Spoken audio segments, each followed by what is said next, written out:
Well, hey guys, so how are you doing? Welcome back to the channel. I saved you guys the hassle of watching me dig those screws out and break them loose and get them out of the oil pump, but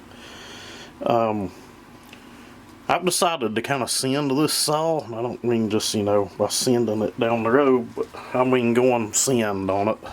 It won't be like race saw status, and to you guys that live and die saw racing, it'd probably still be slow to you, but for a work saw, I think she's going to do pretty good. But saw ran good, it idled good, tuned good. You guys seen all of that in any of the other videos.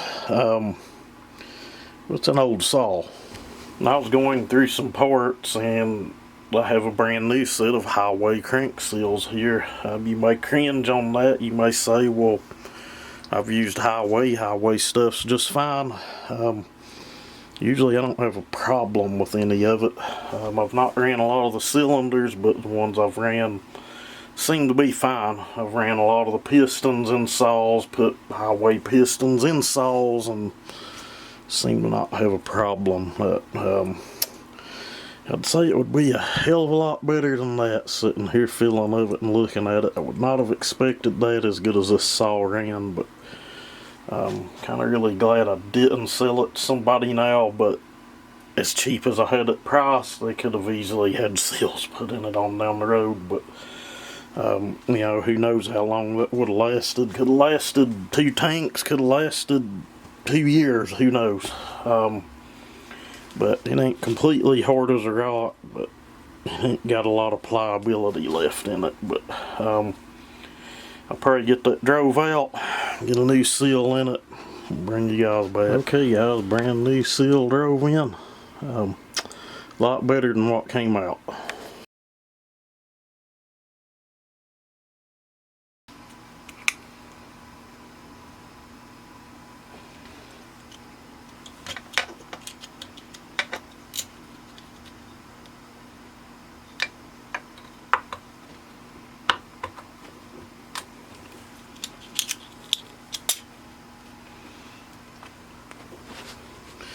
I did have moto seal kind of on the back of that. That O-ring was still, it was in better shape than the crank seal was that came out, but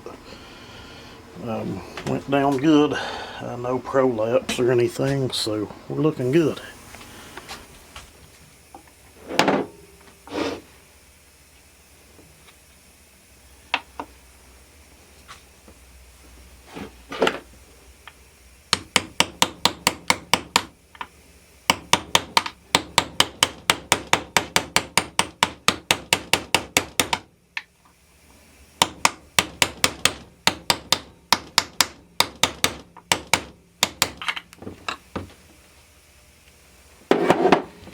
There we have it, a new seal. Alright guys, there you have it. It's a saw with fresh crank seals. She's feeling nice and tight now. I will add that I think it's actually in the mailbox, but this piston is fine. It looks good, nothing wrong with it. The piston, the cylinder wall clearance seemed good, didn't have a lot of rattle or anything, but I decided just to buy a new piston to go in the saw. We freshened up the bottom end kind of with the new seals. I think the compression would have went on up about 5 more PSI if I'd have pulled it a couple more times, but it had quit making the big jumps on the gauge. So I felt, even if it was 185, 190, it was still just, I wouldn't call it low, but don't get me wrong, they run great there.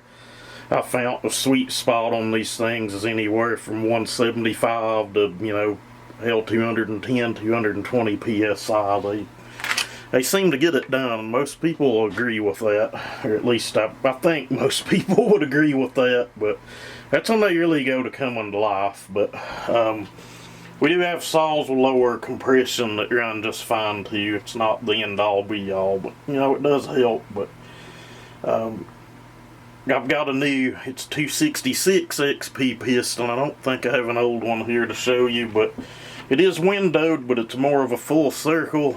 meaning, you know, the skirts are wider.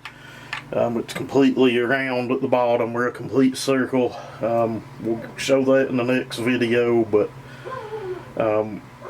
you can get the ports a little wider with that piston, and I just feel it gives a little better charge, makes a little more case compression. It could just be my theory, I could be wrong on it, but the saws I stick that piston in seem to really get with it, and dog's gonna want to bark now. She always does. But anyway, guys, till the next one, y'all have a good one.